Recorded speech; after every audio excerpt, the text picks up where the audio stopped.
absolutely no one is going to listen to that advice. Yeah, I know. I see coach after coach, and the very first thing they do is not learn to sell, nothing like that. They go create a pretty website, and then they twiddle their thumbs and they go, why isn't anybody buying? I did the thing. Yeah. Like, no, it's actually the engagement, the Facebook group, do the 3 posts Rachael suggests.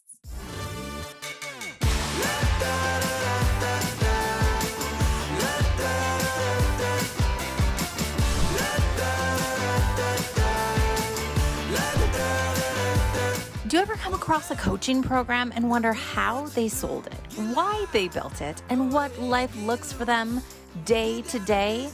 From that very first client to the 10th, 100th, and 1000th client, I want to know all the details. I'm Michelle Rockwood, and I teach life coaches how to sell their coaching for thousands, without scripts and with your entire heart and soul. Join me as we deep dive behind the scenes into some of the world's most successful coaches, from 25,000 to 25 million and everywhere in between. Hey everyone, and welcome. I am so excited to introduce you to my friend, my mentor, my business bestie, an amazing copywriter, Rachael Weaver. She is your go-to for messaging that blends human design, yes, human design and copywriting, to help spiritual entrepreneurs create their soul-aligned message that attracts their ideal client without all the shouting into the black hole. Rachael is an incredible writer, human being, mom, and I cannot wait to share her gifts with you today. Hey, Rachael. Hey, Michelle. I'm so excited to be here. And I love every time we get together and we talk. So it's always magic and crazy things happen. It totally is. Rachael, one of the reasons I wanted to bring you on today is because I know, or at least I think I know, that your business was launched through a Facebook group. Is that true?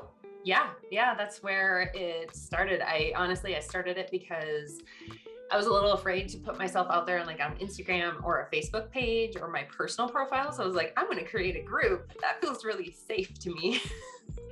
And it grew. And that's how, the first year of my business, that's where all my clients came from. Incredible. Okay, I was just in a Facebook group the other day, and someone said I closed down my Facebook group of 22,000 people because the interaction was dead. And my question to you is, are Facebook groups dead or dying? Oh, that is a good question. I feel like the engagement in my own group has kind of dipped in the last couple months, but I blamed that actually on myself. I kind of backed away, wasn't posting as much. I just needed a break from that, I guess, and had to kind of reevaluate what I was doing.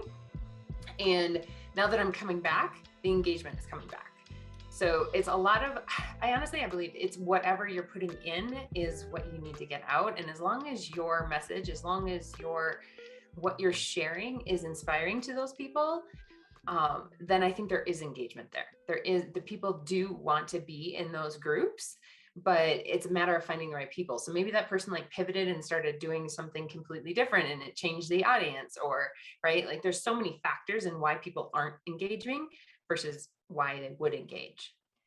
I have some theories as to the success of your group, but what would you say are, and you just mentioned being present and taking a break when it's not aligned with you, but what else is really the secret to moving people, from that Facebook group? You're offering a ton of value and getting them onto an enrollment call and into your coaching programs, your writing programs. It's making posts about what you offer. I had backed off. I wasn't making posts about what I offered. I was just kind of putting, a little bit more random, right. But when I have a strategy behind it where I'm sharing, yes, how-tos and things, but I'm also sharing exactly what my offer is or offers are and saying, go buy it or go sign up, right?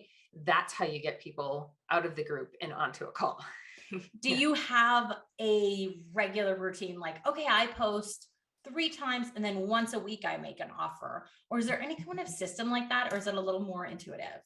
It's a little more intuitive, but I try to do at least 2 sales posts a week. And there's usually some more inspiration stuff that's more entertaining. I usually have a poll.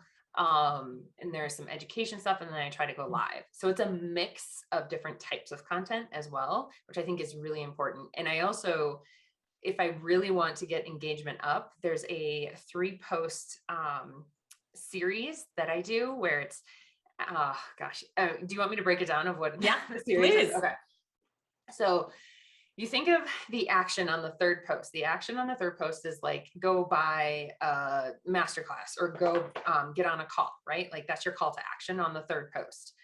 And then, so you reverse engineer, the first post is going to be a question relating to that call to action. So say my call to action is getting on a call with me about copywriting. My call to action would be, my first post question, it needs to be a really simple, easy to like write an answer to type question, but it's going to relate to copywriting. So it would be, I should have thought of one. Are you stuck writing your sales page? And then that's it. That's the only thing. Are you stuck writing your sales page? And then people will be like, yes, I've been trying to write this thing for like 3 months now. The second post is then, why does it matter to get unstuck, right? Why does it matter to get rid of that problem? So I would write something about like, well, if you actually have your sales page written, you know exactly what your container is. You can go out in there and sell it. People can see what it is. Like, you're not sitting in this stuck zone anymore. You're actually getting clients. So are you losing clients by being stuck in not having your sales page written? And then the third post is really honing in on like getting them on that call. If they don't get on the call, what are they kind of missing out on? Or like really inspiring them to be done being stuck.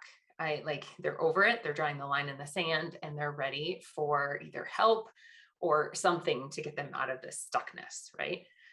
And that type of series always gets a ton of engagement. Oh, I love it so much. I'm breaking it down with my sales brain, right? You're saying, Yep. Okay, you're getting them to confirm that they're in the right place. They're getting them to confirm that they're your client. Yeah. Are you stuck writing your sales page? And it's a yes or no answer. So people are really fast to write those ones. Those are really that's a good check the box. And then the second one is, you're describing the cost of their pain. What is it? Why does it matter? Why is it important to you to get rid of this problem? Like, how will that feel? There's a real cost in not taking action. And so you're bringing that out in a group discussion. Yep. And then the third one, you're asking them to make a choice. Choose, do you want to solve this problem or not? Yeah. And if you want to solve, here's the first step you take. And that's booking a call with me. Yeah. Love it. Love it. Love it. So how often will you do one of these?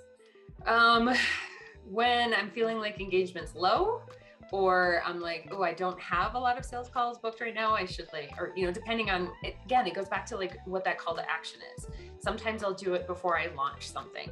Sometimes I'll do it when I did it when I kind of came back and I was really quiet in the group for a while. And then I came back with a series and just to kind of liven things back up again. I really want to point out that you said you post 2 call to actions a week, because I think for people listening, that actually feels like a lot. Yeah. But I feel like it's probably not enough. Really? I don't know. I feel like you have to put it out there. You have to say, this is what my offer is in some capacity, right? Like, it's not just, here's my menu of services. It's, here's why the work I do really matters and what it does for clients. Here's why it's different. Here's why it stands out compared to what other people are doing in the industry. It's not just the list of services, right? Because then you can compare, me as a copywriter to someone else as a copywriter. Like, it doesn't serve anyone, right? You're competing on price at that point. But if you're really going, this is why it matters, this is why it's important, then why wouldn't I make a sale, like a call to action to get on a call or sell something, right? Love that. Love that. If this is actually in service of you, and I'm not doing it, I'm not serving you. Yeah. Awesome. Yeah. Awesome. One thing I noticed observing you from afar was that when you opened up this Facebook group and you decided to do it, it felt aligned and I could feel it. Like I could feel your energy in your post. And I was like, damn, she's on fire. Like what I want, what she's selling. Can you talk for a minute about how you decided to do it? Because I suspect that, there was an alignment piece there. Can you speak to that? Yeah. For me, I mean, I jump around a lot. I'm a manifesting generator. I pivot all the time. I'm like, can't sit still. Alignment for me is trusting that I'm on the most abundant path for right now. And so what that looks like for me is just really tuning into my own intuition of like, well, I could market this way. Does that feel like the most abundant path for me? No. I could market this way. Does that feel like the most abundant path for me? Yeah, that actually feels exciting. Like, I like that idea. Like, and feeling into it and deciding when I first started the Facebook group, there was a lot of resistance about putting myself out there. So I needed to find something that felt safe in the moment. Now I don't care. Like, I'll shout it from the rooftops, but I needed in that time, when I was in that energy, that space, timeline, I needed the safe space. And so my most abundant path was a safe Facebook group. Did human design help you come to that decision, or was that not in the picture yet? No, it was. Yeah. I mean, because I know how to tap into my intuition because of human design. I know that I can trust it. I know that it will not lead me astray. That when I ask a question, like, and putting that, like, what is my most abundant path, then it leads me down that path. What is human design for anybody who's new to it? And Rachael, you integrate human design as a guide to helping people with their copywriting. Is that right? Yes. So basically, human design is it's a blend of astrology and I Ching. It's taking your birth date and time, and that's your imprint of your energy and how your energy works. It's like how the stars are all aligned, all of it. And it really shows you how you make decisions best, how your energy is perceived by others, as well as what's going to feel most aligned for you and how you want to show up in the world. So the way I look at it is, how do you communicate best?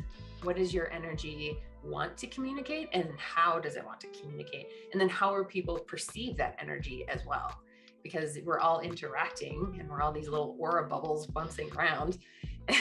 How do you interact with other people as well and be able to talk to your ideal clients in a way that they're going to be like, oh, tell me more. Like, I love you. Whatever you're doing, I want to be in. Amazing. Okay. So are the riches in the niches?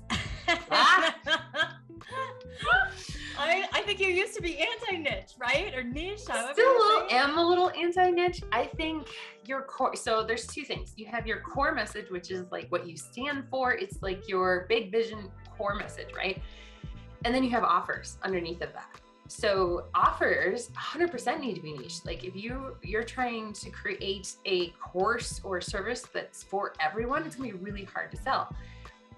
But if your core message can be very broad and doesn't have to be niched at all, or it can be a really, like, it's just spiritual entrepreneurs. That's pretty broad. And even human design is pretty broad, right? A lot of people are interested in human design and want to know more about that. And if they happen to be one of those people, you're really good fit for them. Yeah. If you're interested in just wanting to be, how to show up more authentically, how to use your gifts and your energy in a better, more efficient, aligned way, then human design is 100% the tool for the job. Hey there, my heart-centered coaching friends. As a sales coach, the most common question I get is, how do I overcome the money objection? And I get it. Helping clients understand the value of your coaching takes practice. So, in response to your request, I created a super amazing mini training just for you. But it's not what you think. It's going to forever change how you look at objections and buying questions. I've even created a cheat sheet just for you to help you set the stage for a yes before you even say hello. Head on over to michellerockwood.com/sales and grab it today. Can I tell you a funny story? Yeah. As a part, I did a human design reading, and as a part of it, one of I don't know. I'm not going to, you can tell me like, but it said I enjoy, or I need my own space, specifically like when I'm sleeping in the bedroom, like I'm somebody who wants to sleep alone sometimes. And I was like, oh my God, that's so true. And that really stuck with me. And so every once in a while, I'm like, Brian, to my husband, like, you have to go sleep in the basement according to my human design. I need space. And did you figure out your birth sign then? I did. Yes. No, I figured it out. Yes. I'm a manifesting generator. And yes. And it's so funny though, because I can't get it out of my head. And I really want my own room now. He's like adamant. He's so adamant, but I'm like, no, my human design says I need my own space. It's really true though. I mean, it's really neat to kind of have these this awareness of yourself. And that's what you do, right? When someone walk us through when somebody works for you, because I think it's a pretty unique process of first exploring your human design and then what follows next. Yeah. So we do, it's the copy by design method. And it's looking at your chart. We look at like your type, your profile, channels, and define centers, as well as Mercury gate and Sun gate. Those are just aspects of your chart that we're looking at specifically. What is that energy doing? How is it moving? What is it saying? Because each gate and channel has an energy to it and an energy behind it that's very specific. So looking at that and then fusing that with your experiences and your gifts. So the things that innately you're good at and your experiences, the things that you've learned throughout your life, all of that. And then we weave all of that together for your core messaging, your offer messaging, all of it. Like it all comes together in such a unique way to you that no one else can copy. Like you could be doing the same thing as someone else and it sounds completely different. I love it so much because you're really taking the time to speak in that person's voice, authentically them. Yeah. And for coaches, for heart-centered, mission-driven coaches, that's everything. Yeah, it is. Yeah. And making sure those words on the page, those words in the email match the person that shows up on the call. Yes. Too. Yes. And that is so, so important. I think for most people, they're like, if I can get on a call with somebody, then we're great. We can get along. But like all of what I'm writing and putting out there is falling flat. Well, it's because you're not putting who you are into what you're writing out there. And you want all of it to match. You want it all to be congruent. And that builds trust with people when the whole experience with you, from your copy and your social media posts to booking a call, to it all is congruent and stays the same. Absolutely. Really builds trust. And that brings me to my next question for you is, I can get pretty cynical as a coach. And I'm like, this is ridiculous. We need to be amazing at podcasting, amazing at writing. We have to look decent, I mean, just today, right? We have to show up. We have to entertain a little bit. Like, this is asking too much. And I get a little cynical, but you break it down step by step and you get through it and you figure it all out. But where in a coach's journey, in an ideal situation, if you could wave a magic wand, when would they step into writing and being a good writer and finding their voice and tuning into that? I think you need to know a little bit of writing, even in the very beginning. And that's why I offer like self-paced DIY kind of things for people that are just getting started, to give them the basics of writing. But once you know exactly what you don't even have to know exactly what you want to offer, but you have to have a really good idea and ready to go all in on what that is, right? Then it's time to either hire a copywriter if you're not good at writing, or sit down with somebody and have them explain to you what needs to be done, right? To get an understanding of it. So hiring a copywriter, you have to be ready to go all in on what you're offering. 100%. If you're not ready to go all in on that thing, then now's not the time. You need to do a little bit more inner work on yourself, or work with more people or something, right? Because it's not a cheap investment to hire a copywriter. Yeah. And to me, it's like, I really, really often, I see this in new coaches, and I did it myself, is you immediately come out of the gate and you go to write your website. and you go to get it all done and you haven't sold anything. Yeah. And I'm always going, no, the sales conversation, being able to sell to the handful of people around you, 5 is enough. Yeah. That gets you so much further and advances you in your copywriting, in your offer, in your ability to put the thing out there. Like do that. And then what you have is so much more grounded. You know that offer. And yes, it needs tweaking, right? We're always going to tweak that offer, but really in what it is you deliver is solid. Yeah, absolutely. Like, I don't think you need a website until you're making maybe $4,000 or $5,000 a month. Then maybe putting together a website would be a good idea. Before that, no, you're selling on social. You're selling in DMs. You're selling, on a phone call. You're 100% with you. Absolutely no one is going to listen to that advice. I know. I see coach after coach, and the very first thing they do is not learn to sell, nothing like that. They go create a pretty website, and then they twiddle their thumbs and they go, why isn't anybody buying? I did the thing. Like, no, it's actually the engagement, the Facebook group, do the 3 posts Rachael suggests. Yep. Sell your coaching, then step into hiring a good copywriter, which is worth every penny. I went to hire somebody the other day and it was $180 an email. And I was like, oh, hell yeah. That's awesome. Yeah. And I mean, a good copywriter isn't going to just write the thing for you. And then they're going to give you a little bit of a skill set or an understanding of why it was written that way too. I'm a huge advocate of that. I think it's just like, I love to coach too. So I'm not just writing for you and like, here it is. Like, no, I'm going to explain why we're writing this in this spot and why we're writing this over here and the whole psychology behind what we're writing, along with how we're infusing and weaving in your human design at the same time. That's so much more valuable. I mean, when you can give somebody the skills to do it themselves. I wrote an amazing Facebook ad the other day and I was like patting myself on the back. I was like, oh, like, good job, Michelle. That took you 10 minutes. And I was like, actually, it took me 15 years. That took me a long time to get really good at that. It doesn't come overnight. It takes a lot of practice. And having somebody teaching you like you do is really, really, really amazing. Yeah. I love it.